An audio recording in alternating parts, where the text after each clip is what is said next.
Let me tell you a quick story about when I was in high school. I was super lazy, and quite often when we had exams, I would just sneak over to my neighbors and copy exactly what they did.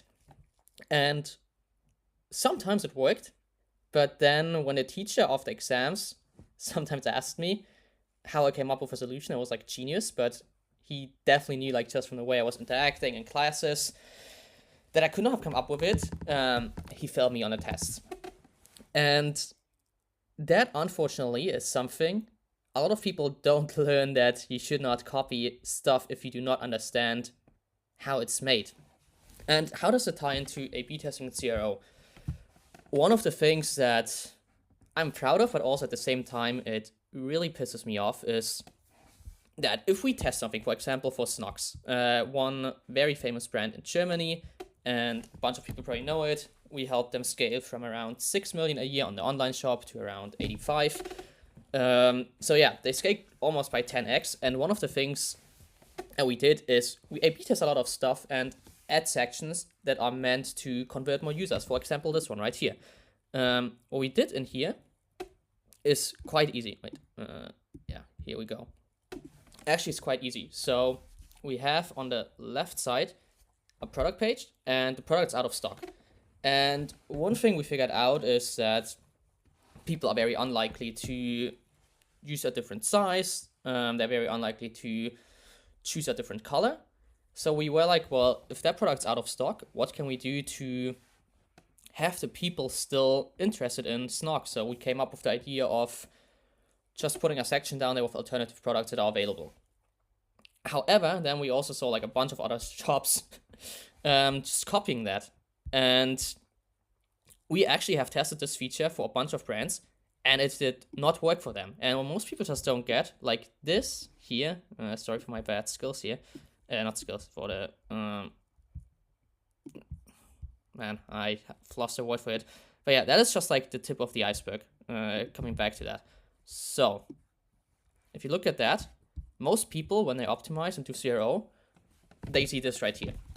What they don't see, I unfortunately only have like a very big picture here, is all of that stuff that is going on before.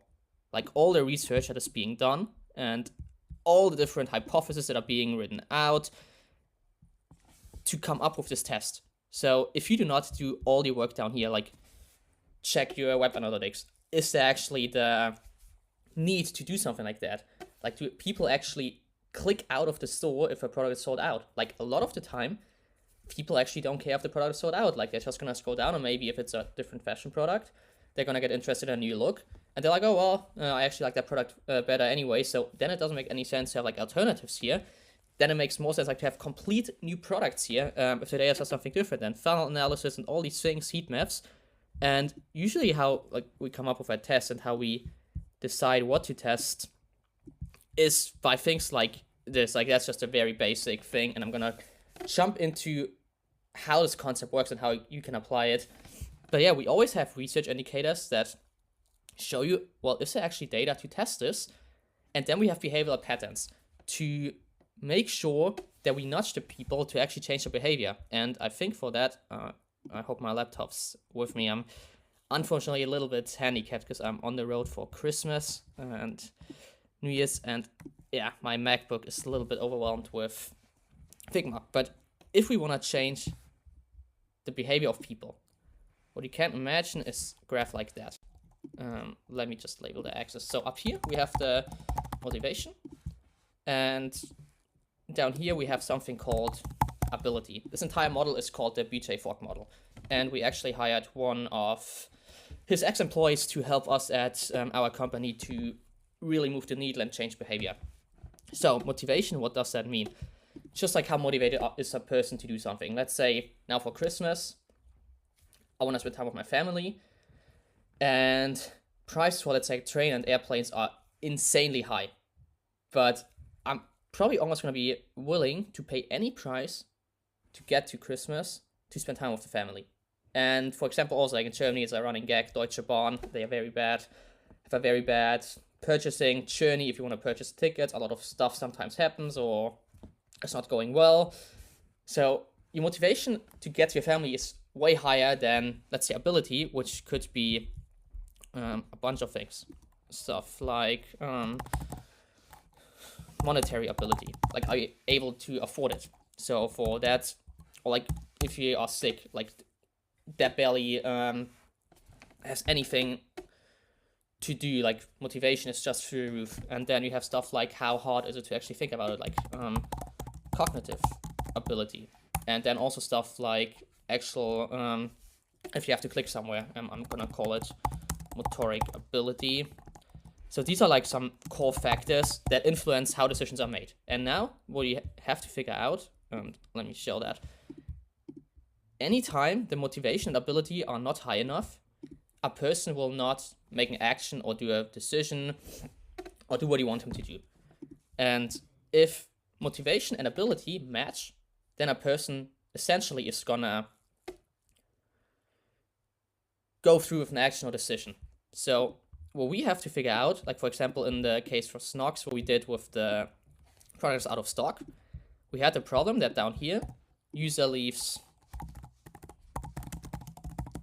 shop because product is sold out. And what we wanted to do is just change his decision making to user stays on shop and considers an alternate product. And then the equation that you have to solve is how do you get a user from here to take the decision, and by taking that decision essentially moving him one step closer to purchasing from you. And we have two options here. Like we either can increase the motivation, which is hard because like if you go to a product page, you see a product in the ads, you go on there, there's just a huge break in motivating the user because you just like really frustrated him.